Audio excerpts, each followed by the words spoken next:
Right breaking చూస్తున్నాం. జనార్దన్ రావు పోలీసులకు ఇచ్చిన వాంగ్మూలం ఇప్పుడు చూద్దాం.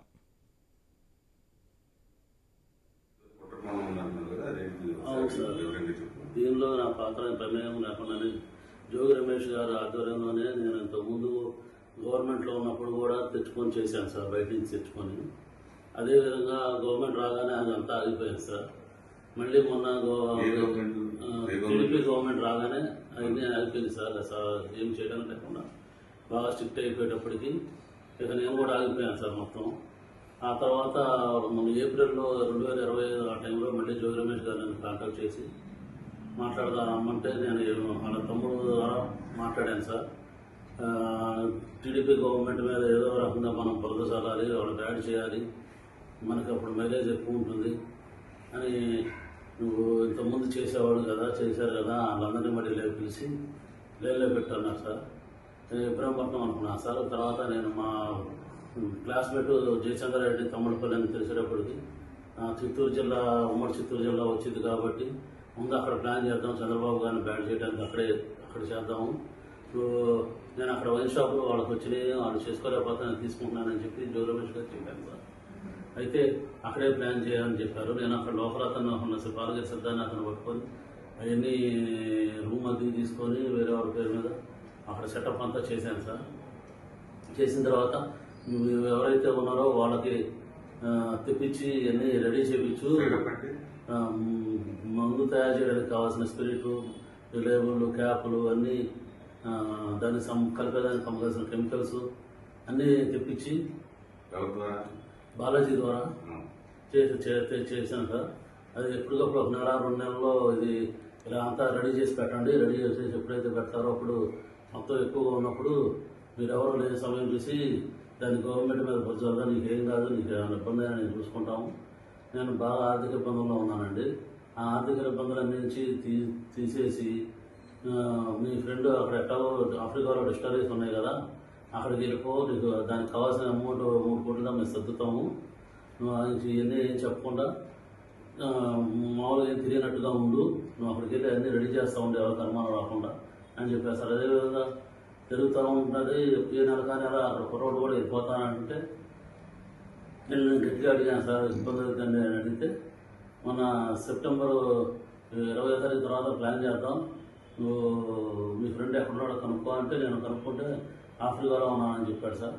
అయితే నువ్వు కూడా ఆఫ్రికా వెళ్ళిపో, అతనితో టచ్లో ఉండు, నేను పెట్టుబడి పెడతానని చెప్పి కమిట్మెంట్ తీసుకో, నీకు ఇబ్బంది లేకుండా ఉంటుంది, మేము ఇక్కడ అడ్జస్ట్మెంట్ చేస్తాం, అమౌంట్ అంతా మీ బ్రదర్కి చేస్తాం, మీకు ఎటువంటి పరిస్థితులు ఏమీ ఇబ్బంది లేకుండా మేము చూసుకుంటాము, నువ్వు ఎట్లాగో ఇబ్బందులు పడ్డావు కదా, నీకు ఎందుకంటే ఇబ్బంది ఏం పడతావు, నువ్వు వెళ్ళిపో, అక్కడైతే నీకు అన్ని రకాలుగా ప్లస్ అయితే నీకు బాగుంటుంది. మాకు కూడా ఇక్కడ గవర్నమెంట్ మీద తప్పుడు ఆరోపణలు చేస్తే మాకు కూడా కలిసి వచ్చింది, మాకు కూడా మా వైసీపీ గవర్నమెంట్ కూడా కలిసి వచ్చింది అని కొన్ని రకాలు భయపెట్టి కొంచెం డబ్బు ఆశ చూపి అన్ని రకాలుగా చేశారు సార్ నన్ను. ఆ తర్వాత లాస్ట్కి ఇంకా 20 నేను టికెట్ బుక్ చేసుకున్నానని చెప్పాను సార్, 24 వెళ్తానికి. అప్పుడు 23 మళ్ళీ ఇంటికి రమ్మన్నాను సార్. ఇంటికి వెళ్ళాను సార్. నేను వాళ్ళ ఇంటికి వెళ్ళినప్పుడు అక్కడ లోకల్ నాయకులు జోగి రమేష్ గారు, రాము, నాగిరెడ్డి, స్వామి గారు అట్లా ఉన్నారు సార్. ఇంకా అలా పిఏ రాము అందరూ ఉన్నప్పుడు ఒక నిమిషం మామూలుగా మాట్లాడి తర్వాత వాళ్ళందరినీ సైన్ చేసి వాళ్ళు వెళ్ళిపోయారు సార్. వాళ్ళు వెళ్ళిపోయిన తర్వాత ఇవన్నీ మేము డిపార్ట్మెంట్ ద్వారా మన సురేష్ ద్వారా అలా ఏలూరు జిల్లా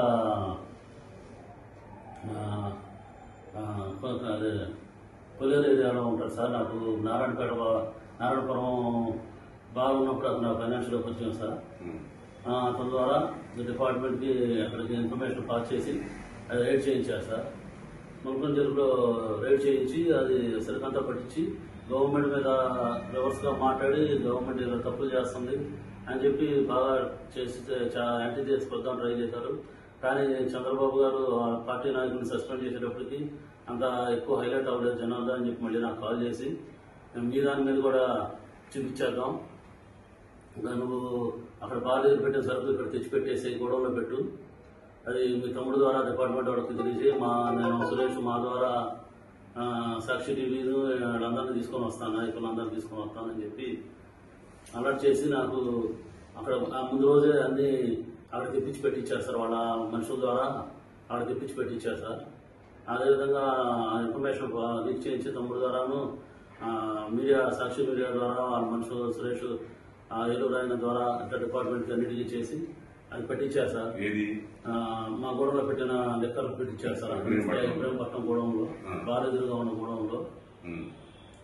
అంతతో ఆగిపోకుండా మళ్ళీ అక్కడ ముందు రోజే అక్కడ ఎన్ని బాగా చేస్తున్నట్టుగా ఖాళీ క్యాన్లు కూడా తెప్పించి పెట్టించారు సార్. ఖాళీ ఎంటీ క్యాన్లు పెట్టించారు సార్. పెట్టారు సార్, ఎంటీ క్యాన్లు పెట్టించేసి ఇదంతా బాగా జరిగిపోతుంది, ఇక అన్ని రాష్ట్రంలో అన్ని ఏరియాల్లో ఇలాగే చేస్తున్నారు అని చెప్పి అని బాగా బాగా హైలైట్ చేశారు సార్. ఈ గవర్నమెంట్కి చాలా బ్యాడ్ నేమ్ వచ్చింది, బాగా జరిగింది, నీకు చూసుకుంటా నువ్వు రావసలేదని చెప్పారు సార్ నాకు.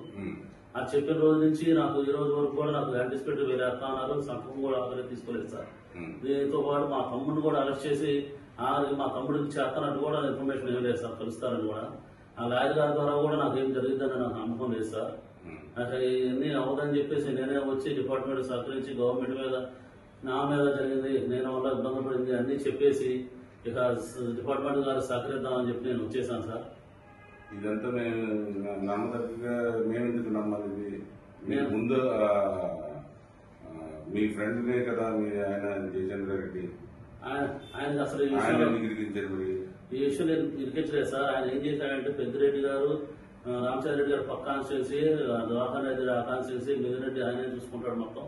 మీ ఫ్రెండ్కి మళ్ళీ గెలవడం, మీ ఫ్రెండ్కి రాదు సీటు, మొత్తం మా ఆంధ్రలోనే ఉంటుంది, మీ ఫ్రెండ్కి ఏం కాదు, పోయినా ఎట్టవో ఓడిపోయినట్టే కదా, ఇక మళ్ళీ సీటు రాదు, గెలవడు మీ ఫ్రెండ్, మీ ఫ్రెండ్ ఎట్లాగో ఆఫ్రికాలో వ్యాపారాలు చూసుకుంటాడు, మీరు కూడా అక్కడికి వెళ్ళిపోయి చూసుకొని మీరు ఇట్లా వచ్చానని చెప్పకుండా ముందే మాట్లాడుకుంటున్నారు కాబట్టి మీకు ఇబ్బంది ఏమి ఉండదు అలా చెప్పి నమ్మించి చెప్పారు సార్. నాకు ఇక డబ్బులు ఎప్పుడైతే నాకు బాగా ఇబ్బందులు, ఆర్థిక ఇబ్బందులు ఉండడం వల్ల బాగా పబ్లిక్ ప్రెజర్ చేయడం, రిలయన్స్ వాళ్ళు, శ్రీరామ్ వాళ్ళు బాగా ప్రెజర్ చేయడం వల్ల ఇక నేను ఉండే అన్ని ఆక్షన్కి వచ్చేసింది సార్. నేను ఉండే ఇల్లు కానీ ఉండే బార్ ప్రెమిసెస్ కానీ ఆక్షన్కి వచ్చే స్టేజ్కి వచ్చేసింది సార్. ఇక నాకు తట్టుకోలేక ఆయన చెప్పింది తినేసి ఆయన ఆస్తి ఇచ్చిన 3 కోట్లు నాకు ఇస్తారనుకున్నాను, ఎప్పుడైనా తీరుతారనుకొని నేను ఓకే అన్నాను సార్, చేసేదానికి ఓకే అన్నాను సార్. మరి ఈయన ఎన్నాళ్ళుగా పరిచయం మీకు? నాకు చిన్నప్పటి నుంచి పరిచయం సార్, జోగి రమేష్ గారు. నాకు నేను చిన్నప్పటి నుంచి నాకు జయచంద్ర గారు చదువుకున్నప్పుడు సార్ మాకు. ఆ తర్వాత మళ్ళీ ఇంజనీరింగ్ విద్యానగర్ ఎంబీకరేష్ గూడూరు దగ్గర దానిలో ఎంబీకరేష్ చదువుకున్నప్పుడు పరిచయం సార్. మళ్ళీ ఎలక్షన్ టైంలోనే మేము వెళ్ళాం సార్ ఆయన దగ్గరికి. ఆ టైంలో మా క్లాస్మేట్స్ అందరూ వెళ్ళి కలిసి అక్కడ క్యాంపెయిన్ దగ్గర వెళ్ళి పార్టిసిపేట్ చేసాం సార్. ఆ తర్వాత ఇక మళ్ళీ ఎప్పుడైతే ఇట్లా వైన్ షాప్లో వచ్చి నేను ప్లాన్ చేశారో ఇక రమేష్ గారు ఈ విధంగా చేద్దాం, నువ్వు వెళ్ళు వైన్ షాప్ తీసుకుంటాను మాట్లాడు, ఇది చేద్దాము, నీకు ఉపయోగపడుద్ది, మీ ఫ్రెండ్ వాళ్ళు నీకు ఉపయోగం లేదు కదా, నా వల్ల ఉపయోగం ఉంటుంది, అతనికి ఏం లేదు, అతనికి ఏం పోదు, ఆయన ఆల్రెడీ ఇలా ఓడిపోయాడు కాబట్టి ఇబ్బంది ఏం లేదు. ఇంకా ఇలా చెప్పేటప్పటికి అతనికి ఏం కాదు కదా, నాకు కూడా ఏ కేసు లేకుండా చూసుకుంటున్నారు కదా అని నేను ఒప్పుకున్నాను సార్ ఇది చేయడానికి. ఎప్పుడైతే వీళ్ళు ఇట్లా చేశారో ఇక నేను ఎవరిని నమ్మదలుచుకోలేదు సార్. ఇక ఎవరిస్తానా లేదు, నేను ఎట్లా ఇబ్బంది పడిపోయాను, ఇంకా మళ్ళీ ఇక ఇబ్బంది పడకూడదని చెప్పేసి వచ్చి ఇక సరెండర్ అయిపోయి ఇక గవర్నమెంట్ ఏ శిక్ష అయితే ఆ శిక్ష అనుభవించడానికి రెడీ. ప్రధాని మోదీతో ఏపీ సీఎం చంద్రబాబు భేటీ అయ్యారు. దాదాపు 40